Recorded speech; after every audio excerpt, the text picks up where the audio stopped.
শীতকালের সেরা পদ আলু পেঁয়াজ কলি পোস্ত 1 মিনিটে শিখে নিন। কড়াই সর্ষের তেল ভালো করে গরম করে ওতে হলুদ গুঁড়ো দিয়ে দিয়েছি। এবারে কেটে ধুয়ে রাখা আলুগুলি দিয়ে দেব।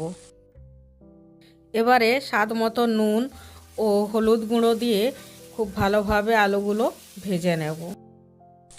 আলুগুলি ভালো করে ভাজা হয়ে গেছে। এবারে ওতে কেটে ও ধুয়ে রাখা পেঁয়াজকলি দিয়ে দেব।